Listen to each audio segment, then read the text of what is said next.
Hello, thank you for joining Providence. My name is James Smith and I'm here today with Grant Patterson, our Chief Executive and Chief Investment Officer. Grant, welcome. Hello, James. We've had a very volatile couple of months to digest. What's our current feeling on all the volatility we've seen in the last few months? Yes, it has been quite a volatile quarter since the end of June, and that's not really unexpected in the sense that we are very late cycle, we believe, in markets. This recovery has been, although tepid, been on us now for a decade, and we felt that it was time to be a little bit more cautious, and that's the reason why we've been holding a reasonably high level of cash to let this volatility wash through. I mean, I think it's healthy to get a bit of a shakeout, test the resolve of the markets and investors and find out where there's some little cracks. So we're watching it closely. If the markets fell back substantially further from here, we'd start deploying that cash. And given the increased level of sort of risk signals, if you like, with the US, with higher inflation signals coming through, China, trade tensions and so on, are you surprised at how complacent the market still seems to feel?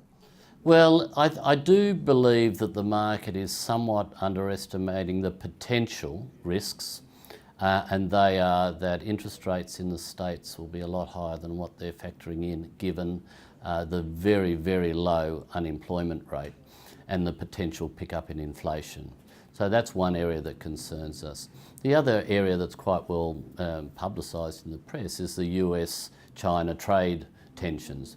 Now, if that gets to a stage where it becomes more problematic, where it becomes, if you like, an economic Cold War, I mean, that can have some major implications for global growth for the foreseeable future. So there are two areas that we think the market is somewhat not factoring in. And the other one that worries us a little bit, and we'll get on to Australia later, but the other area that worries us a little bit is that the US dollar is quite strong. Looks like it may continue to strengthen, which may have some impact on emerging markets. Their debt to GDP is very high and it's based in US dollars. So as the US dollar increases, then their debt burden gets higher. And that's probably the reason we've seen some corrections, pretty significant corrections in some of the emerging market economies and equity markets. And you mentioned the US economy is late cycle and arguably one of the longest cycles in history. How does that compare in terms of their growth, economic growth, versus other key economies around the world? Yeah, well, this is one of the things that sort of changed this year, whereas the last year or so we had synchronised global growth. We're now getting what we'd call a divergence in growth. So the US is still very, very strong and powering ahead, but in the rest of the globe, the leading indicators are starting to turn down a little, and we're pointing to some softening, and that's certainly the case in China. Although the printed number is quite, reasonably robust, some of the leading indicators like vehicle sales are down quite sharply as part of the deleveraging process that's going on in China at the moment. And if we look at the Australian economy and perhaps the Australian market, what are some of the key signals that we're looking for and we're focused on at the moment? Well, the GDP growth number that's printed is quite strong at 3.5%, and that's driven quite a lot from the lag of the residential housing cycle that was very strong, and commencements were very strong, and construction, and we can still see all the cranes around the cities at the moment.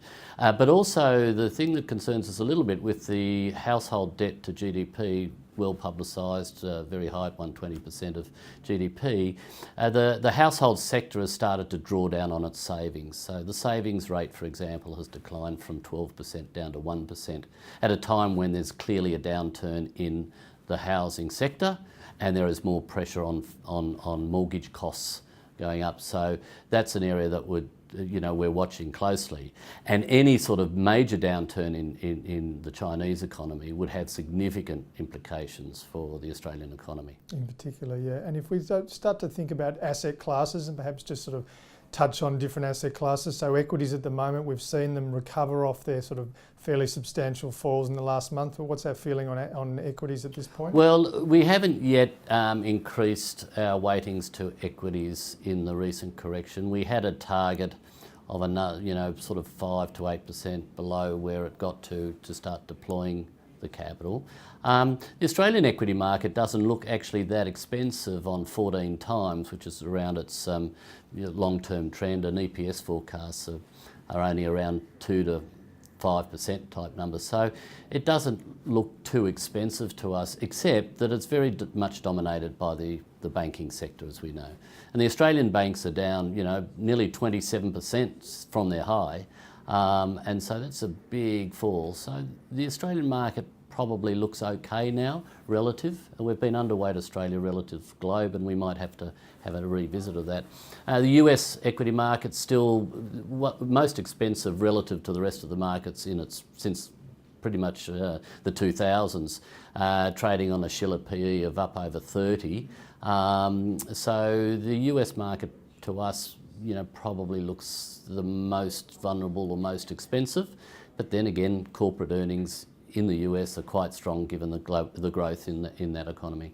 Just on the corporate earnings in the US, it's probably worth touching on the level of corporate debt in particular in the US, but it is quite broad-based around the globe, and just the concerns we have about that elevated level of debt and the quality of that debt. Well, when you've had record low interest rates, companies or human behaviour can't help themselves to go and gear up, and we have got now record levels of corporate debt at a time when interest rates are starting to rise. And this is the whole issue that, as interest rates are rising, your discount rate is rising, and so there needs to be an adjustment to the valuations of other assets that are priced off that discount rate. And along with that is some of the loans and lendings out there, they're what we'd call covenant light. So the quality of the loan is not as strong as what we'd like. So we've been moving up the credit curve in our exposure on fixed income to asset-backed type securities rather than, high yield or junk bonds or any of that. And if we touch on property? Mm-hmm. Well, the property market here in Australia, as we're well publicised, is having a downturn in the residential and investment property, which is not surprising given the very strong run. We're still finding some value in some of the direct property opportunities, very boutique, very selective, but yields of 7 or 8 can be generated with gearing of about 50%. It looks reasonably attractive to us. In the A-REITs, the listed sector, yielding about 5%, trading just slightly above NTA, probably looks okay as a sector. But we'd be cautious of some of the valuations in the A-grade commercial area. And of course, within retail, you need to be very careful of the department store exposure. And if we were to summarise our stance, just taking on board everything that we've discussed today, what would our stance be at this juncture? Well, look, we're still cautious and defensively positioned. I mean, the risks are that the trade tensions could worsen between the US and China. The US dollar continues to strengthen, which is going to put some pressure on emerging market debt. You've got a higher US inflation number potentially to come through, and that would result in bond rates in the States going higher than what the market's expecting. And then in Australia, the potential of the housing downturn to start impacting on the economy. So they're the risks. And therefore, we're remaining sort of defensive, keeping cash reasonably elevated at this stage, but happy to deploy if we get substantial weakness. We think that volatility is going to stay with us for a while. And in that sort of environment, I think you need to be patient, you need to be disciplined, and you need to be very diversified. And that's the way we're positioning our clients' portfolios. Yeah, and we're mindful of that complacency that still exists out there in the market at the moment. Yeah, I mean, I think there's a bit of an issue for people that have lived through the GFC. I mean, a lot of analysts and people in the markets now, were still at uni when the GFC was occurring, and we're always looking for the next big financial crisis, and I'm not quite sure that's the right way to look at it. I think what we've got to do is be disciplined in where are the valuations, what are built into the markets, and what's our outlook for interest rates. And I think that's what we should be focusing on rather than trying to find the next big, implosion. Yeah, and just take a balanced approach. Correct. Yes, and thank you for that. And as always, is there any news and updates for Providence? Yes, we've got some exciting news. So Melissa is expecting her first child in April next year, which we're delighted and thrilled. I've also asked Will Porter to come back from London. Will's been over there for 2 years. He's gained invaluable insights in regards to hedge funds, funds management, family offices, had great exposure to fund managers throughout Europe, and I've asked Will to bring that knowledge back here to us in Australia, which I think will be a benefit for all of our clients.